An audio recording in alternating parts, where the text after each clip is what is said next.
और ब्रेक के बाद आप सभी का एक बार फिर से स्वागत है। ग्राउंड रियलिटी आप देख रहे हैं। कुछ अन्य खबरों का रुख करेंगे ग्राउंड रियलिटी में। जी हाँ, बात कर लेते हैं मध्य प्रदेश की।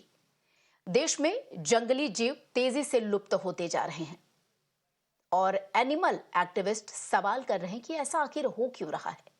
इस बीच मध्य प्रदेश के कूनो नेशनल पार्क से एक दुखद खबर सामने आई है। रीढ़ की हड्डी में फ्रैक्चर के बाद अस्पताल में जिस चीता का बच्चा था, उसका इलाज चल रहा था, 5 महीने का था, उसकी मौत हो गई।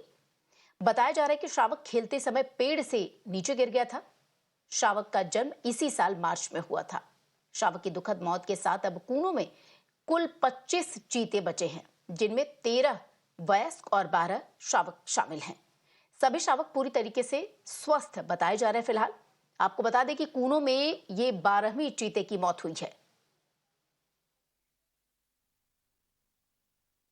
दुर्भाग्यपूर्ण है और मैं इसका पूरा परीक्षण करवाऊंगा और जिम्मेवारी फिक्स करूंगा। पहले अधिकारियों को बुला के पूरी रिपोर्ट मंगा लूं, तभी मैं कुछ कह पाऊंगा। लेकिन अब मुझे चीतों को बचाने की चिंता है और जरूरत पड़ी तो चीतों को बचाने के लिए एक्सपर्ट बुलवाऊंगा या ट्रेनिंग के लिए भेजूंगा। मैं कोशिश करूंगा कि वन्य प्राणियों को संरक्षित रखा जाए। और सीधे रुक करेंगे हमारे सहयोगी मकरंद कालिका, जो इस वक्त हमारे साथ जुड़ गए। मकरंद, ये चिंता का विषय है, खासतौर पर ये 12वीं मौत है चीते की, अगर देखा जाए सिर्फ कूनो नेशनल पार्क में।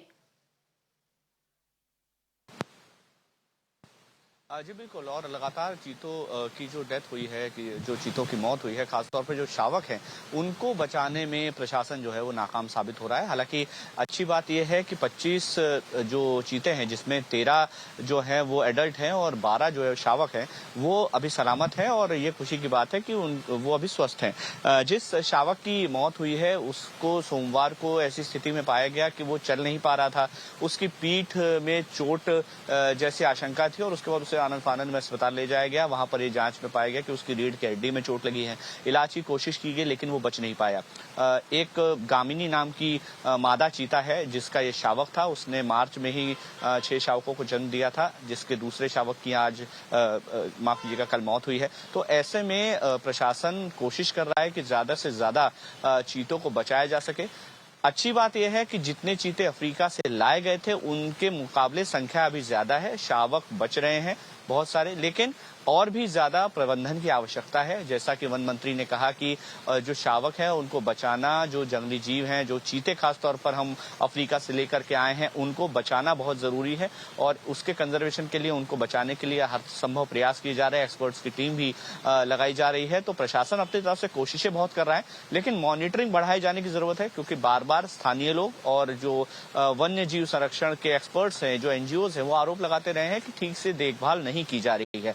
तो ऐसे में एक्सपर्ट्स की जरूरत पड़े या फिर और ज्यादा संसाधनों की अगर आवश्यकता पड़ती है तो वहां पर जरूर शासन की तरफ से दिए जाएंगे। यह आश्वासन वन मंत्री ने और सरकार ने दिया है। अभी फिलहाल जो बाकी बचे हुए चीते हैं उनको ऑब्जर्वेशन में रखा गया है, उनकी लगातार मॉनिटरिंग की जा रही है, उनको जरूरी मेडिकल सुविधाएं और बाकी सारी जो आवश्यकताएं हैं उनकी पूर्ति की जा रही है। और कोशिश यही है कि अब इस तरह का घटनाक्रम दोबारा न दोहराया जाए।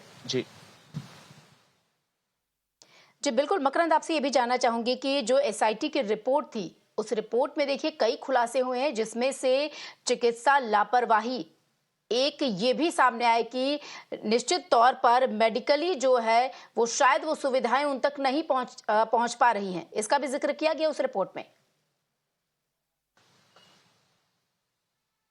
देखिए, अलग अलग रिपोर्ट समय समय पर वन विभाग द्वारा बनाई जाती हैं। उसी में एक रिपोर्ट जो कूनो का मामला है वो चीतों की देखभाल को लेकर और चीतों के मेडिकल परीक्षण को लेकर और उनके ऑब्जर्वेशन को लेकर के है। उसको लेकर के भी एक एसआईटी लगातार वहां पर काम करती है और उनको क्या सुविधाएं दी जा रही हैं, क्या नहीं दी जा रही, क्या आवश्यकताएं क्या नहीं है, जो मौत हुई है उनकी जांच ठीक से हो पाई है कि नहीं, इसकी बार बार समय समय पर जांच वन विभाग अपने लेवल पर करता रहता है। चूंकि ये जो पूरा मामला है tiger conservation authority of India और केंद्रीय वन मंत्रालय, ये वन एवं पर्यावरण मंत्रालय, ये भी देखरेख कर रहा है, तो उनकी भी टीमें लगातार मॉनिटरिंग में लगी हुई हैं। इसके अलावा मध्य प्रदेश में बाघों की मौत को लेकर भी लगातार सवाल खड़े होते रहे हैं। इसको लेकर बांधवगढ़ में किस तरह से टाइगर्स की मौत हो रही है, उसको लेकर भी एक एसआईटी काम कर रही है। तो अलग अलग लेवल पर एसआईटी काम कर रही हैं और समय समय पर अपनी रिपोर्ट्स भी देती रहती है। सवाल खड़े होते हैं जब एसआईटी की रिपोर्ट सामने आती है और जांच में अगर किसी तरह की लापरवाही होती है तो उसका ये एसआईटी तुरंत वहां पर अपने ऑब्जर्वेशन में इस बात को लेकर के सामने आती है और उसके बाद उस पूरे मामले को लेकर के गंभीरता भी बरती जाती है। लेकिन बात यह है कि अगर एसआईटी ने इस तरह की कोई रिपोर्ट दी और उस पर अगर कार्रवाई नहीं हो रही है तो सवाल खड़े होते हैं। यहाँ जरूरी है कि अगर एसआईटी बाघों की मौत के मामले में या चीतों की मौत के मामले में कोई अपनी रिपोर्ट सौंप रही है तो उसको गंभीरता से लिया जाए और उस पर एक्शन भी देखने को मिले। बिल्कुल मकरंद, आपका बहुत बहुत शुक्रिया इन तमाम जानकारी के लिए। तो जो आंकड़े हैं आपको बता दें कि 2021 से 23 के बीच टाइगर की मौत के भी आंकड़े सामने आए हैं, जिनमें 43 टाइगर्स के नाम संख्या सामने आई जिनकी मौत हुई है। खुद मध्य प्रदेश की बात की जा रही है। और अगर कूनो नेशनल पार्क की बात की जाए तो आपको बता दें मध्य प्रदेश में ये 12वें चीता की मौत की खबर सामने आई है। बहरहाल जो एसआईटी के रिपोर्ट्स है उससे कई चौंकाने वाले खुलासे भी सामने आ रहे हैं।